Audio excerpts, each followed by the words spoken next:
There comes a moment in life, quiet, almost invisible, when you sit with yourself long enough to hear the truth you've been avoiding. That every time you minimized your feelings for someone else's comfort, every time you stayed silent when something inside you was breaking, every time you allowed people to take more from you than you were able to give, you weren't being kind, you were abandoning yourself. And it never happens suddenly. It happens slowly, over years, in small moments that pretend to be harmless. Letting someone interrupt your boundaries because you don't want to seem difficult, allowing disrespect because you're scared to lose the connection, giving more than you receive because you're afraid that if you stop, everything will fall apart.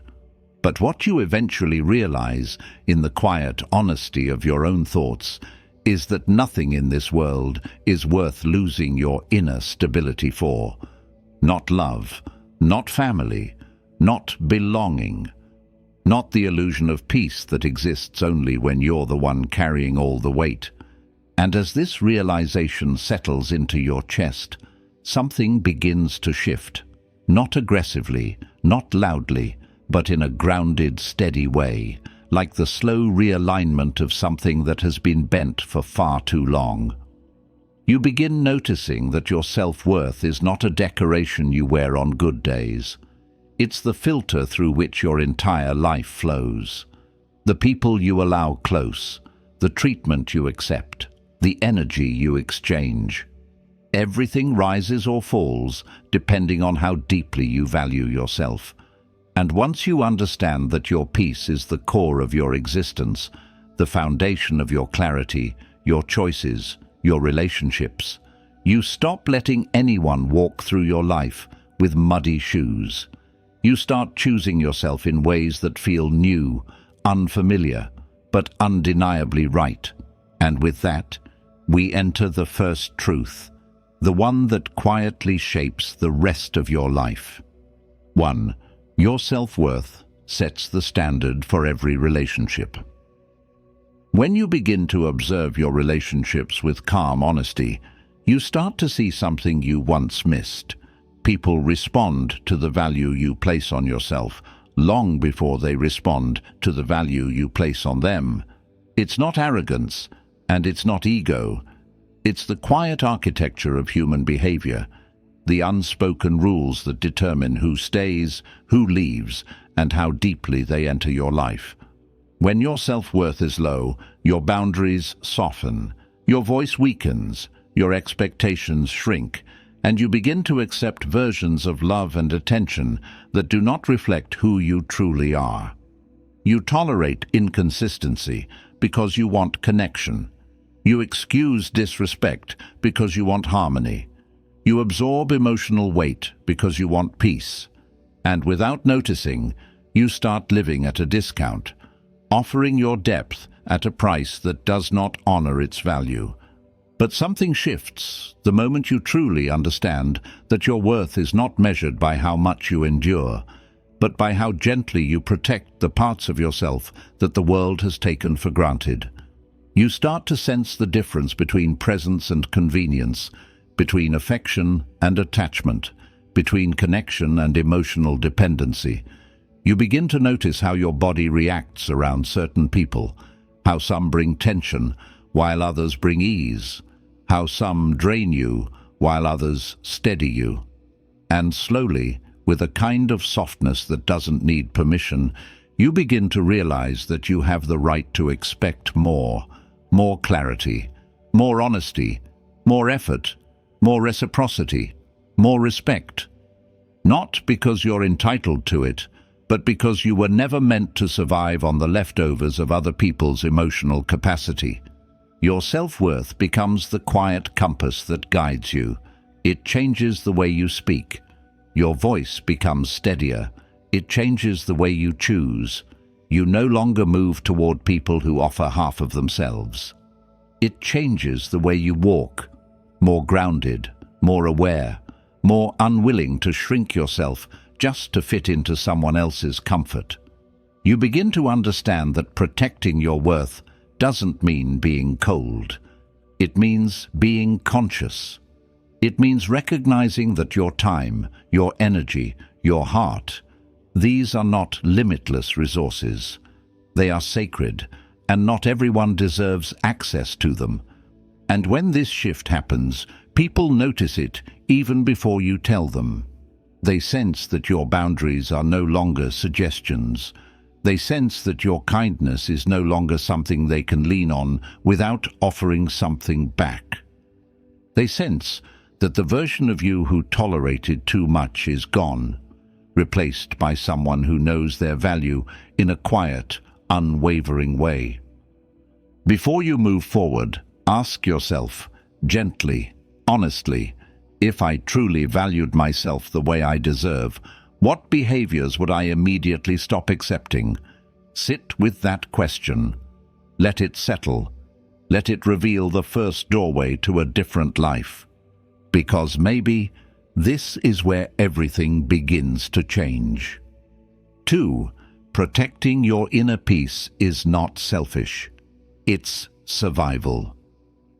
There comes a time when you finally understand that peace is not something you wait for, or something you stumble into when life happens to be gentle with you. Peace is something you build, something you protect, something you choose, even when everything around you tries to pull you back into the noise you've spent years fighting your way out of. And what's surprising is that this understanding doesn't arrive in a moment of strength. It usually shows up in a moment of exhaustion, the kind that settles into your bones after years of showing up for people who rarely show up for you, after carrying responsibilities that were never yours to carry, after silencing your needs so often that you forget what it feels like to listen to yourself. Peace doesn't announce itself, but the lack of it does. In the heaviness you wake up with, in the tension you mistake for normal, in the way your heart beats just a little faster around certain people because you don't feel safe being fully human in their presence. And slowly, as you begin paying attention to these small signals, the tightness in your chest, the forced laugh, the conversations that leave you drained instead of understood, you start to realize that protecting your peace isn't selfish at all. It's survival. It's the recognition that your mind is a place you live in every single day, and no relationship, no obligation, no connection is worth turning that place into a battlefield. You begin to see that the world has conditioned you to feel guilty for choosing yourself, as if your well-being should always come second to someone else's expectations. But the truth that emerges in the quiet moments is simple. When you lose your peace, you lose yourself. And when you lose yourself, everything in your life becomes unstable. People who benefit from your lack of boundaries will always call your peace selfish. They will call your distance disrespect. They will call your clarity attitude. But those reactions are not reflections of your character. They are reflections of the comfort they felt when you carried more than your share. And when you stop overextending yourself, the dynamic shifts in a way that forces the truth to surface. The relationships that were held together only by your effort begin to fall apart, and the relationships built on mutual respect become stronger. You begin to notice who respects your silence, who understands your boundaries, who supports your growth, even when it means they cannot access you the same way they used to. Protecting your peace creates a new kind of gravity in your life. It pulls you toward environments where your nervous system feels safe, where your presence is not questioned, where your emotions are not dismissed, where your vulnerability is held with care. And it pushes you away from chaos, away from unpredictability, away from conversations that feel like emotional landmines. You begin to sense, almost instinctively, that peace is not about the absence of problems, but the presence of alignment. Alignment with who you are, what you value, and what you refuse to tolerate anymore. And the beauty of this shift is that it doesn't require grand decisions.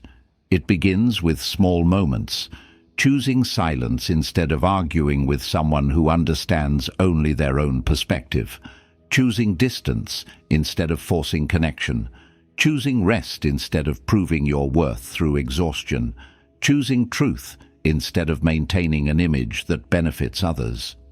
You start to build a life around what steadies you, not what drains you, and the more you protect that space, the more natural it becomes to say no without guilt, to let go without fear, to walk away without anger. Before you move to the next truth, allow yourself a moment, a quiet, honest moment, to sit with this question: how many times have I sacrificed my peace just to keep someone else comfortable? Let the answer rise, not to judge yourself, but to understand yourself, because understanding becomes the doorway to healing. And here's the shift that begins to rewrite everything inside you. If something threatens the stability of my inner world, then I owe it to myself to step back, breathe, and protect my peace before I protect anyone's expectations of me. And maybe that single decision becomes the beginning of a life where you finally feel at home within yourself. 3. Stop overgiving to people who undergive. There is a specific kind of exhaustion that doesn't come from physical effort or long days, but from giving more than your heart can sustain to people who only show up when it benefits them. It's the exhaustion that builds slowly, quietly, almost invisibly, because overgiving never feels wrong at the beginning. It feels generous, it feels kind, it feels like proof that you are a good person, someone who cares deeply, someone who holds others gently, even when the world is unkind to them. But as the years pass, you begin to notice a pattern that you once dismissed. The more you give, the less some people offer in return, not because they don't understand what you're doing, but because they've grown comfortable expecting you to carry all the weight while they simply receive. And the truth is, most people who undergive aren't malicious. They've simply learned that you will always be there, always forgiving, always understanding, always the one who adjusts, who stretches, who bends your boundaries to keep the peace. In their minds, your effort is endless, your patience is guaranteed, your energy is renewable. But it isn't.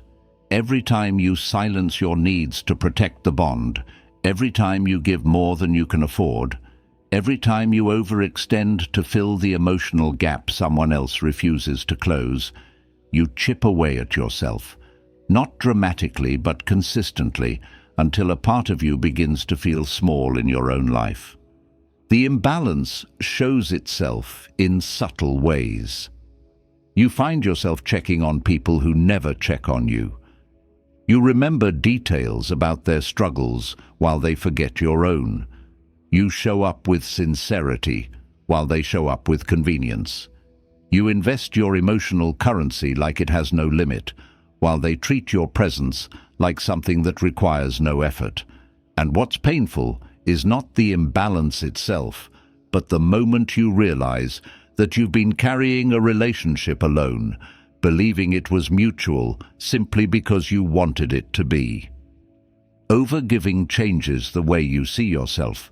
It makes you believe that your worth lies in what you offer, rather than in who you are. Instead of asking, "Are they giving to me?" you ask, "Am I giving enough?" Instead of noticing the lack of reciprocity, you imagine that you just need to try harder. Instead of recognizing the unfairness, you convince yourself that patience will eventually create balance. But imbalance doesn't correct itself through effort. It corrects itself through awareness. And that awareness arrives softly, the way sunrise enters a room through the smallest opening. You start to feel the discomfort in your body when someone asks for more than they ever return. You start to notice the tightness in your chest when you realize that your emotional availability has become a resource someone uses without gratitude. You start to sense that a relationship built on your constant giving is not love. It is emotional dependency, and the dependency isn't yours. When you finally begin to value yourself, something powerful happens. You stop giving by default. You pause. You observe. You ask yourself whether the effort is mutual, whether the connection is balanced, whether the relationship is nurturing or draining. And in that pause, the truth reveals itself. Not everyone deserves the level of care you offer so naturally. Not everyone can hold the weight of your sincerity. Not everyone has the capacity to meet you where you've been meeting them alone. Pulling back isn't punishment, it's clarity. It's the recognition that your heart is not an endless reservoir of second chances, reassurances, and emotional labor. It's choosing to give where your giving is met with presence, not where it disappears into silence. It's understanding that love, real love, requires two people showing up, not one person giving until they collapse. So before moving forward, allow yourself to sit with a single question, a quiet one, without judgment, without pressure. If I stopped overgiving today, who would still remain in my life? The answer may not be comfortable, but it will always be honest. And here is the shift that frees you from the cycle. If I notice myself giving more than I receive, then I choose to step back gently, not out of anger, but out of respect for the parts of me that deserve reciprocity. And maybe this is the moment you learn that your heart becomes lighter, not when you give more, but when you give with intention to those who meet you with the same quiet depth you offer them. 4. Your time, energy, and attention are currency. Spend them wisely. There comes a point when you begin to understand that the most valuable things you possess are not material, not visible, not measurable by anyone else. They are the unseen currencies that shape your entire experience of life, your time, your energy, and your attention. These three elements determine the quality of your relationships, the direction of your growth, and the state of your inner world.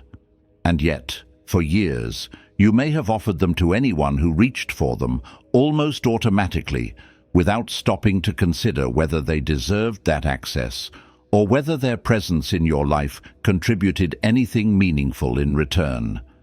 It's only when you feel drained, scattered, or strangely disconnected from yourself that you realize how much of your inner wealth you have given away without intention.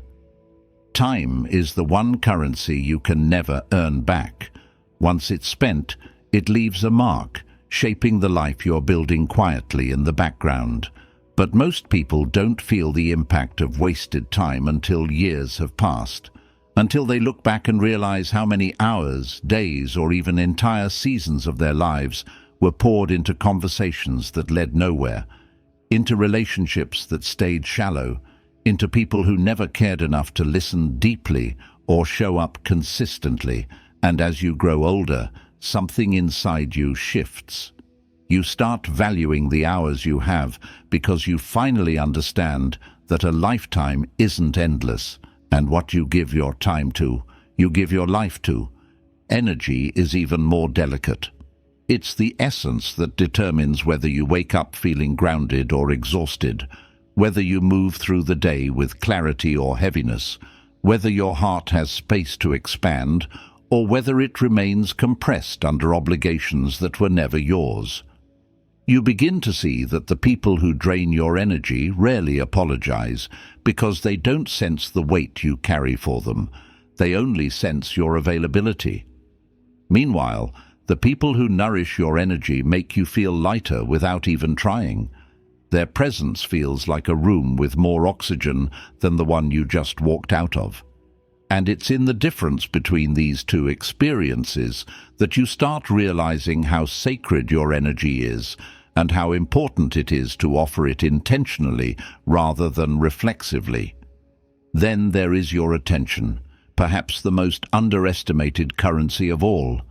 Whatever you focus on grows inside you. If you give your attention to negativity, chaos, or people who pull you into emotional turbulence, your inner world reflects that chaos. If you give your attention to conversations that uplift you, to habits that build you, to relationships that ground you, your inner world becomes a place where you feel calm, capable, and whole. Attention is not passive. It is the most active force shaping your reality, and the moment you start directing it with awareness, everything in your life begins to move in a different direction. As you connect these pieces, you begin to feel something steady forming inside you, a sense of responsibility for your inner resources. You realize that not everyone deserves your time because not everyone values it. Not everyone deserves your energy because not everyone protects it. Not everyone deserves your attention because not everyone respects its impact. And this realization is not harsh or cold. It's deeply compassionate because it teaches you to create a life that honors your well-being rather than sacrificing it. You start to slow down. You start to choose carefully. You start to notice the difference between people who leave you centered and people who leave you fragmented. You begin to invest in fewer things, but with more intention. You no longer respond to every message immediately. You no longer say yes to every invitation. You no longer carry conversations that feel forced or one-sided. You replace urgency with presence, chaos with clarity, and emotional noise with stillness. And in this new way of living, something beautiful happens. The right people begin to rise toward you. People who respect your boundaries instead of testing them. People who appreciate your time rather than wasting it. People who value your energy because they sense the sincerity behind it. People who listen, not just with their ears, but with their awareness. People who show up with the same depth you offer. Before you move forward, ask yourself quietly, without pressure, without judgment, where have I been spending my inner currency on people or situations that never deserved it? Let the answer reveal itself gently, because honesty is the first act of reclaiming your life. And here is the shift that begins to restore your balance. If something costs me my peace, my clarity, or my emotional strength, then I must question whether it deserves my time, my energy, or my attention at all. And maybe this is how you begin to build a life where your inner world finally feels like a place worth living in. 5. Walk away from anything that requires you to lose yourself. There comes a moment in every person's life when they stand at a quiet crossroads, not because someone forced them there, but because their soul can no longer carry the weight of being half themselves. It's a moment that doesn't announce itself with noise or drama, but with a subtle tightening in the heart. A sense that something in your life demands more than it should, asks you to shrink more than you can bear, or pulls you so far from who you are that you barely recognize the person you've become in the mirror. And as uncomfortable as that realization is, it marks the beginning of your return to yourself. Because anything that requires you to abandon your identity, silence your truth, or dim the parts of you that make you whole is not love, not loyalty, and not a place meant for your spirit to rest. Losing yourself never happens in one moment. It happens in the small decisions, the ones that seem harmless at first. You stop expressing your opinions because someone always dismisses them. You stop showing your emotions because someone makes you feel too sensitive. You stop dreaming out loud because someone calls your dreams unrealistic. You stop standing up for yourself because conflict exhausts you. And little by little, you begin making adjustments, then more adjustments, until the person you've become feels like a carefully edited version of the human you were meant to be. But one day, usually in a moment when no one is watching, you start to feel the cost of this quiet disappearance. You feel it when you sit alone and realize how far you've drifted from your own values. You feel it when you notice how much energy you spend trying to keep the peace while losing your own. You feel it when your laughter doesn't sound like you anymore. You feel it in the heaviness that shows up in your body long before your mind is ready to admit the truth. And the truth is simple, even if it hurts. Anything that requires you to sacrifice your identity in exchange for belonging is not a place of safety. It is a place of slow erosion. Walking away is not about rejection. It's about remembrance. Remembering who you were before you reduced yourself for the sake of someone else's comfort, before you traded your authenticity for acceptance, before you learned to hide your needs because you believed they were too much. Walking away doesn't make you cold, it makes you whole. It is the moment you decide that your voice matters, your peace matters, your dreams matter, your boundaries matter, and your existence is not something to negotiate in exchange for someone else's approval. Some people will not understand this transformation. They will say, "You've changed," as if change is a betrayal. They will say you're distant, as if distance isn't sometimes necessary for breathing. They will say you're difficult, as if difficulty isn't often a synonym for self-respect. But what they're truly reacting to is the loss of access to the version of you who tolerated too much, bent too easily, and spoke too softly. When you choose yourself, the dynamic shifts, and not everyone can walk with you into the next chapter. But the beauty of this decision is that it doesn't require anger, it requires clarity. Clarity that says, if being close to someone means losing pieces of myself, then that closeness is not a gift. It's a cost I can no longer afford. You begin to realize that your life expands only when you expand, that your future strengthens only when you strengthen, that the relationships meant for you will never demand your disappearance as the price of admission. So allow yourself a quiet moment and ask, not with fear, but with honesty, where have I been trading my identity for connection? And what would happen if I walked toward the version of myself I've been holding back? Let the question breathe inside you. Let it open the door to the truth you have avoided. Here is the shift that begins healing the fracture between who you are and who you've been pretending to be.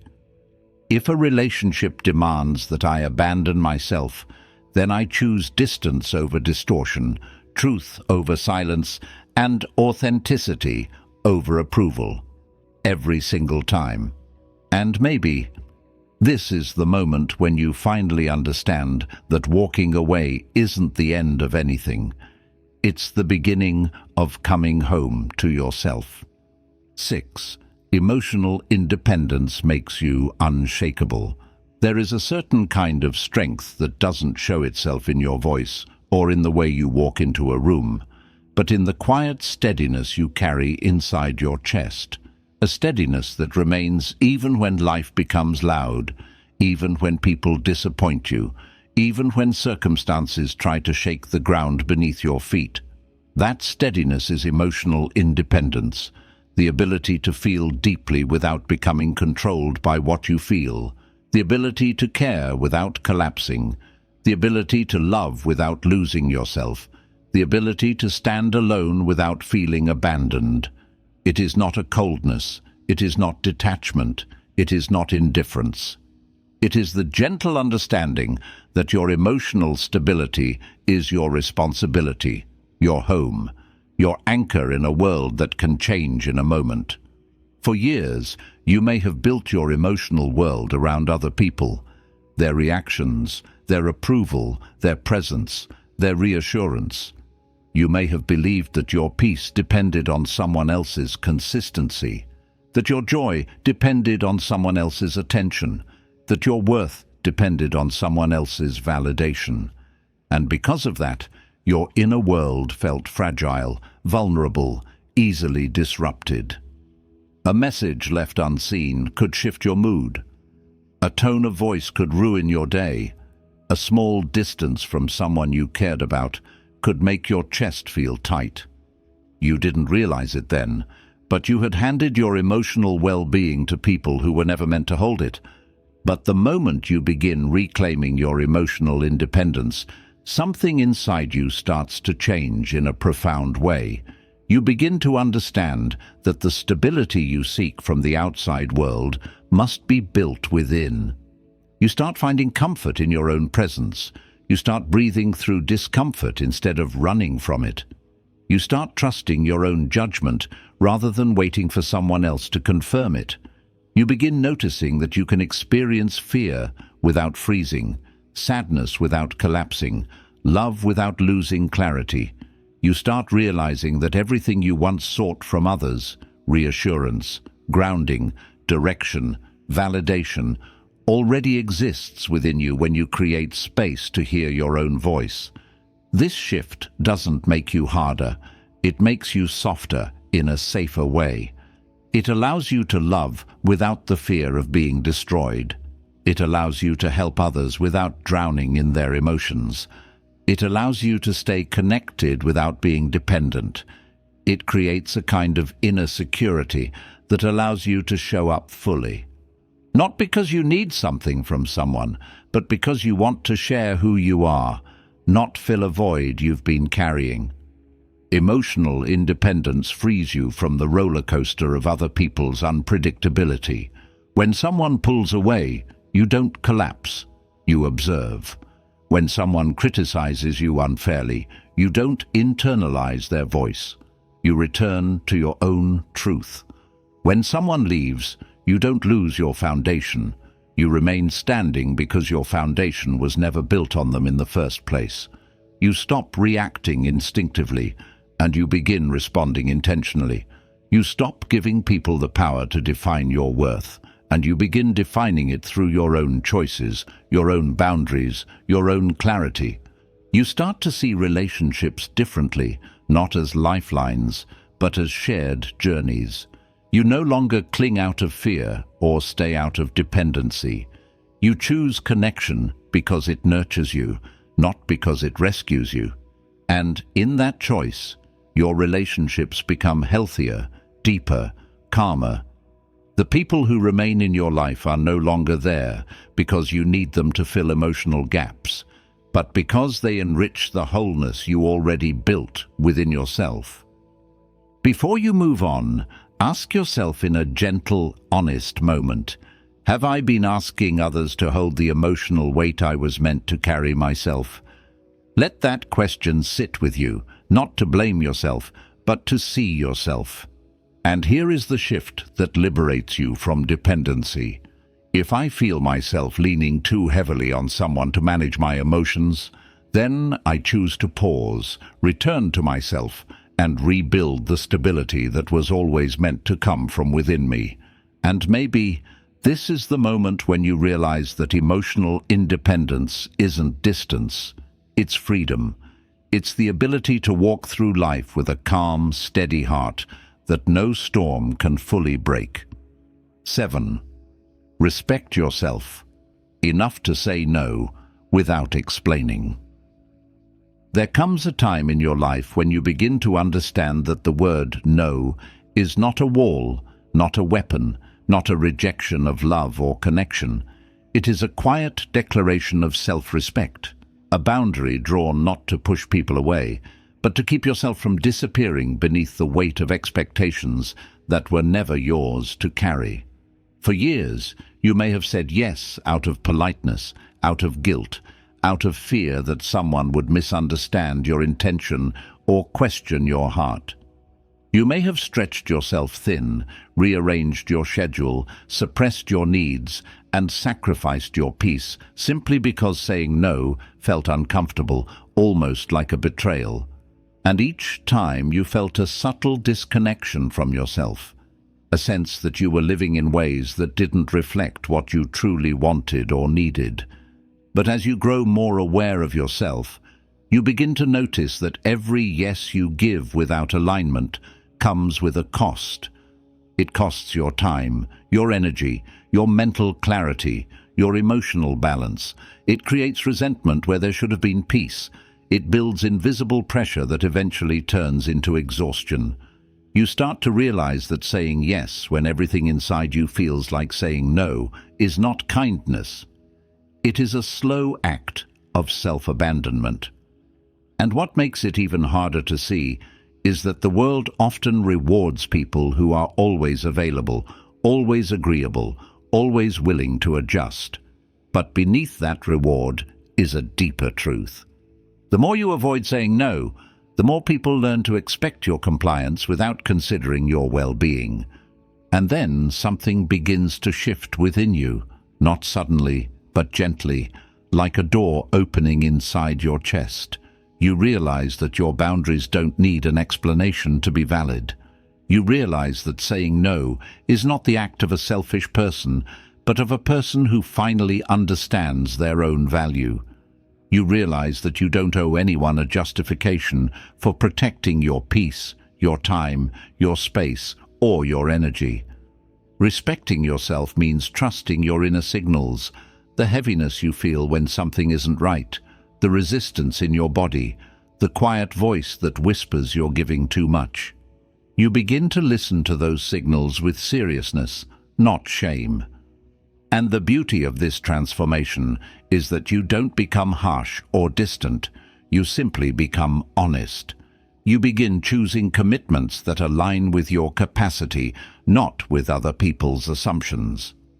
You begin giving your time to people who honor it. You begin saying no in moments where your younger self would have ignored their own discomfort just to avoid disappointing someone else. And you start to feel something you haven't felt in a long time.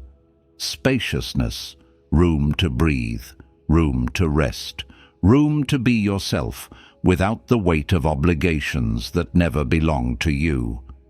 People may react. Some will be surprised, some may be offended, and some may try to guilt-trip you back into your old patterns, not because they care about your well-being, but because your boundaries disrupt the convenience they once enjoyed. But these reactions are not a reflection of your worth. They are reflections of the dynamics your yes used to maintain. When you stop being the person who always says yes, the balance shifts, and not everyone knows how to handle the version of you who finally respects themselves. And yet, the more you practice saying no without explaining, the more grounded you become. You start to feel present in your own life rather than pulled in every direction. You make decisions from a place of alignment rather than pressure. You no longer allow other people's urgency to become your emergency. And slowly, you build a life that reflects your values rather than your fears. Before you move on, take a quiet moment and ask yourself with full honesty, how many times have I said yes to avoid discomfort, even though saying no would have protected my peace? Let the answer rise without judgment. Awareness is the first act of freedom. And here is the shift that reshapes your sense of self-respect. If a situation requires me to betray my needs in order to say yes, then I choose to say no, clearly, calmly, and without explanation.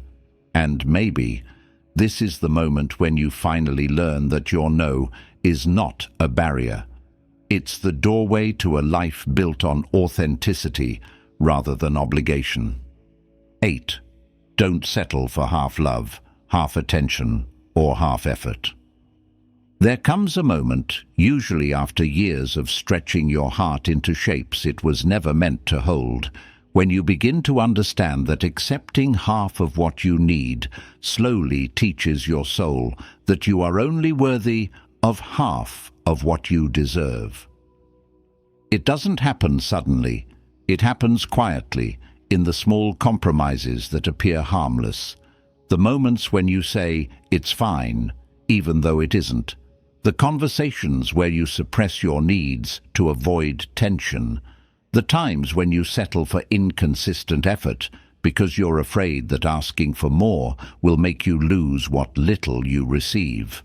And without realizing it, you begin living on emotional scraps, convincing yourself that the fragments of affection someone gives you are enough to build a life on. But half love is not love. Half attention is not connection. Half effort is not commitment.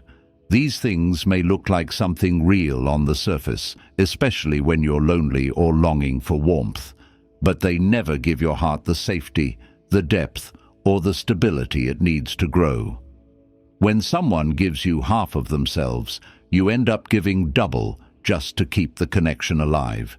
You overextend, you overthink, you overgive. Not because you want to, but because you feel you must. And slowly, the balance shifts until you're carrying the entire relationship while they simply exist within it. What makes this even more painful is that your heart knows the truth long before your mind is ready to admit it. You feel it in the uncertainty that creeps into your chest when their effort fades. You feel it in the silence that lingers after they disappear for days. You feel it in the way your body tenses when you hope for more, but receive the same minimal presence you've been accepting for months. And still, you stay, not because the situation fulfills you, but because a part of you fears that asking for the full version of love will leave you with none at all. But something shifts the day you finally acknowledge that you cannot keep pouring your whole heart into a space that wasn't built to hold it. You begin to understand that you were never meant to earn love through effort, never meant to chase attention like it's a rare reward, never meant to settle for a version of someone that exists only in potential. You realize that wanting a deeper connection doesn't make you demanding. It makes you human. Wanting consistency doesn't make you needy. It makes you emotionally aware. Wanting reciprocity doesn't make you difficult. It makes you self-respecting. As this awareness grows, you begin to feel the weight of your own worth settling back into its rightful place. You stop mistaking inconsistency for mystery. You stop interpreting mixed signals as something you must decode. You stop believing that patience will transform someone who doesn't intend to show up any differently. Instead, you start recognizing that the love you accept becomes the love you believe you deserve. And that belief shapes every relationship that follows. And the more you value yourself, the less tolerance you have for half effort. You begin to prefer honest distance over pretend closeness. You begin to notice the difference between someone who reaches for you because they care and someone who reaches for you because they know you will always be there. You begin to build a life where the connections around you feel whole, not because they're perfect, but because they're mutual. Before moving on, give yourself a quiet moment to ask, where in my life have I convinced myself that half effort is better than no effort at all? Not to judge yourself, but to see yourself with the honesty you've been avoiding. And here is the shift that restores your emotional balance. If someone offers me only fragments of their presence, their time, or their heart, then I choose to step back and make space for the full love, full attention, and full effort I know I am worthy of. And maybe this is the moment you begin to understand that settling for half of anything slowly teaches the world to give you less, but choosing your worth teaches the world to rise to meet you. 9. Eliminate chaos, confusion, and emotional games from your life. There comes a point in your life when you begin to recognize that chaos is not always loud, that confusion is not always accidental, and that emotional games are not always played with obvious moves. Sometimes chaos arrives in the form of someone whose presence constantly disrupts your inner world, someone whose words never match their actions, someone who turns every connection into a puzzle you're expected to solve while they stand at a comfortable distance. And because the disruption comes and goes in waves, moments of closeness followed by sudden withdrawal, gestures of warmth followed by coldness, promises followed by silence, you find yourself trapped in a cycle that keeps you emotionally unsettled, waiting for clarity that never arrives, and questioning yourself more than the behavior that created the turmoil. Confusion becomes a habit you live with. You replay conversations in your mind, trying to understand what went wrong.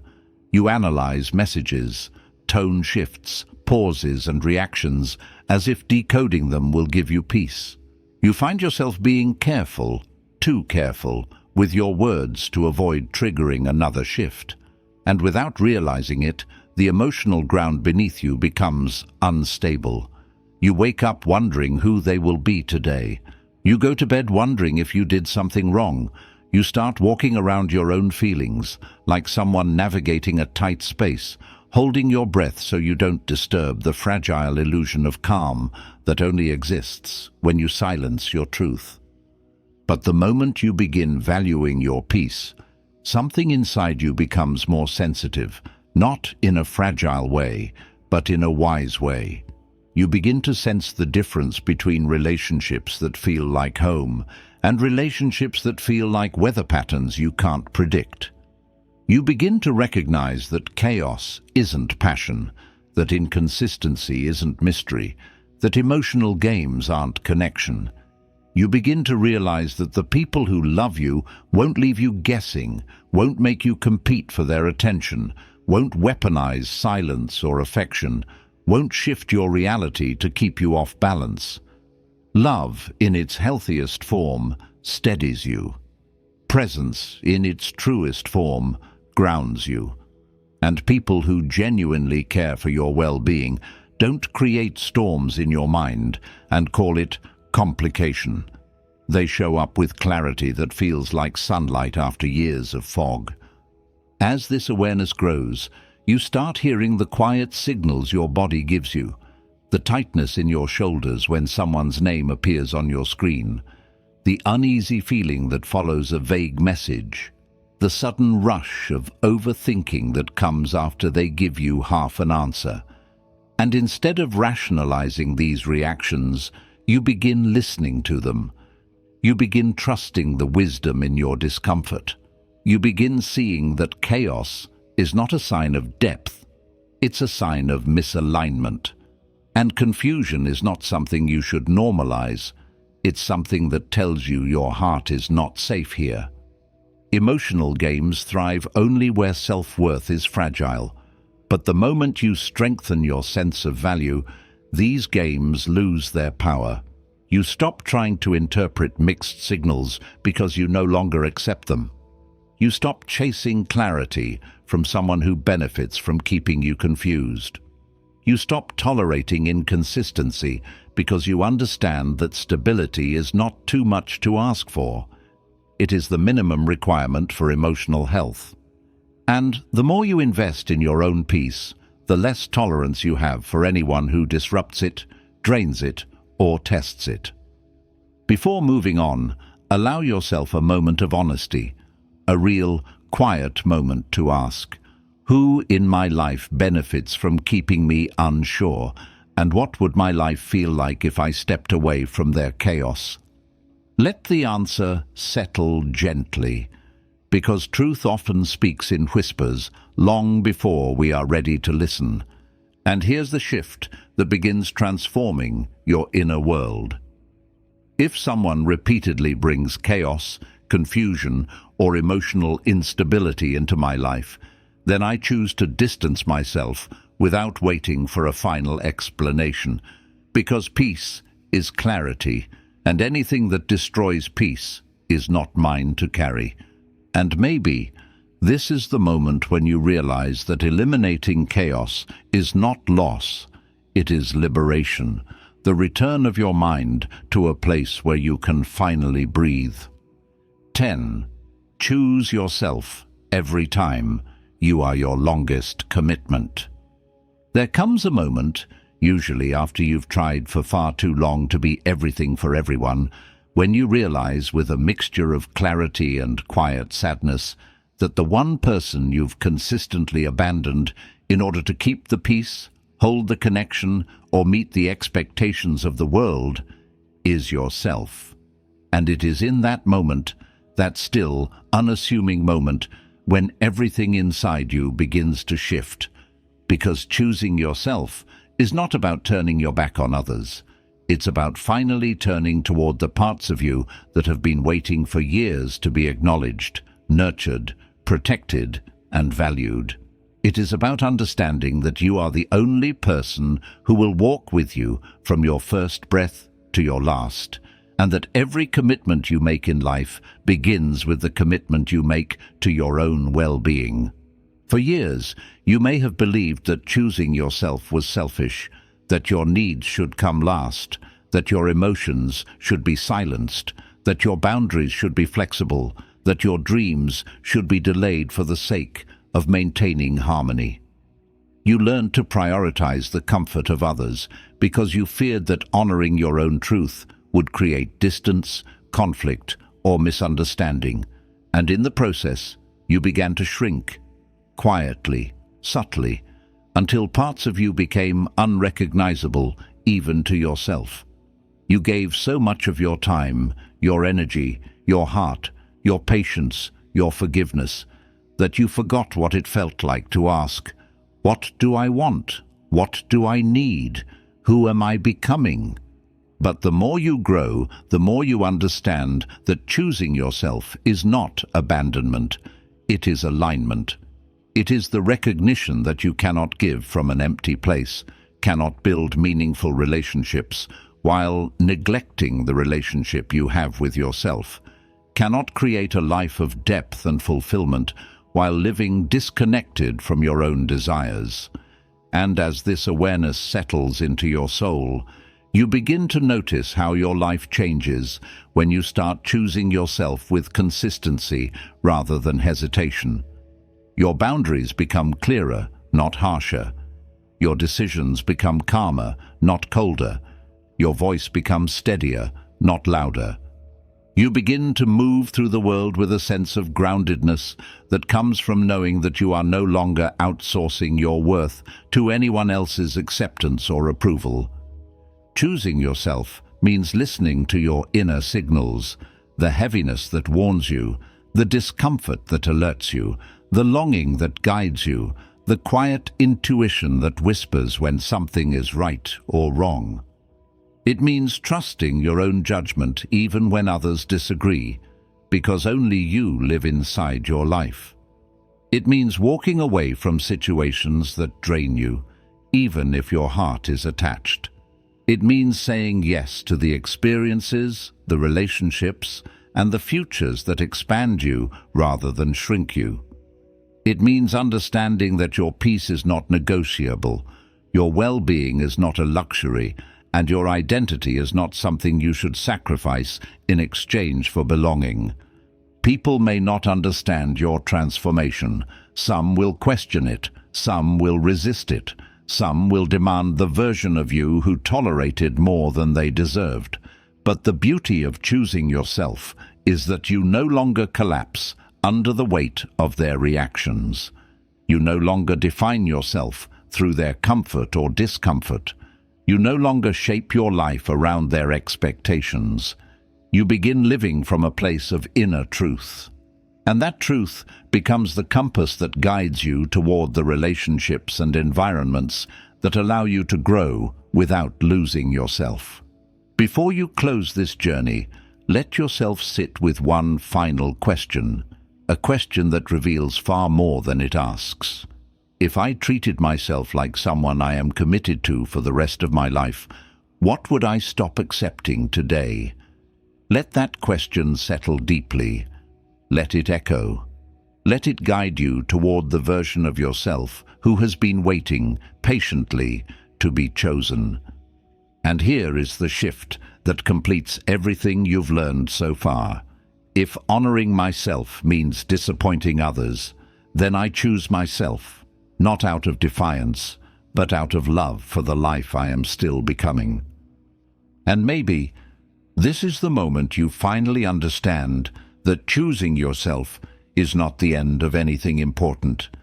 It is the beginning of everything meaningful. There's a quiet understanding you reach at the end of a journey like this, not the kind that arrives with celebration or noise, but the kind that settles into you slowly, like a soft light spreading through a room you didn't realize had been dark for so long. As you move through these truths, one by one, something begins to awaken inside you, a sense of clarity you may have been searching for without knowing where to look. And you start to see that everything you desire, the peace, the strength, the stability, the sense of belonging you've been chasing, begins with the way you treat yourself, the way you speak to yourself, the way you honor your own needs, even when the world pulls you in 100 directions at once. You begin to understand that life doesn't fall apart because you set boundaries. Relationships don't end because you choose honesty. Your worth doesn't diminish because someone else fails to recognize it. What truly falls apart are the illusions that you must give endlessly to be loved, that you must tolerate chaos to stay connected, that you must accept half effort because it's better than nothing, that you must hold on to people who were never holding you.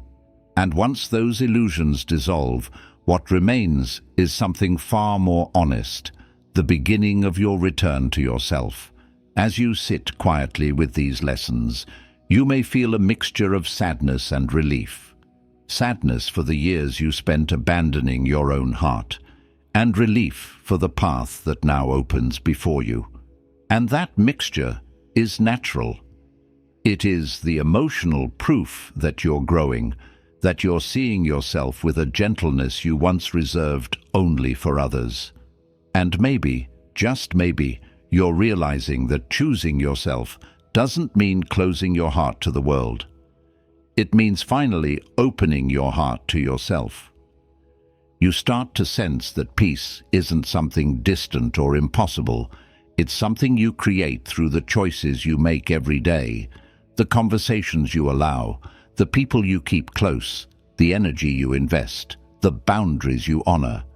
You begin to move with more intention, more presence, more awareness of your own value. You begin to understand that you don't need permission to protect your mental and emotional stability. You don't need approval to say no. You don't need validation to walk away. You don't need to justify the decisions that safeguard your well-being. And slowly, with each breath, you start building a life that feels like yours, not borrowed, not shaped by fear, not held together by exhaustion. A life where you are not a supporting character in someone else's story, but the writer of your own. A life where your heart is not a battlefield, but a home. A life where the connections you choose are rooted in mutual respect, mutual effort, and mutual presence. So as you step forward from here, carry this with you, not as a reminder, but as a promise. You are allowed to protect your peace. You are allowed to honor your worth. You are allowed to choose yourself. And you are allowed to build a life that reflects the depth of the person you are becoming. And maybe this is the beginning of a gentler, stronger, more grounded version of you, the version who finally understands that self-respect is not a destination, but a daily choice, and inner peace is not a miracle, but a practice that begins and ends with the way you hold yourself.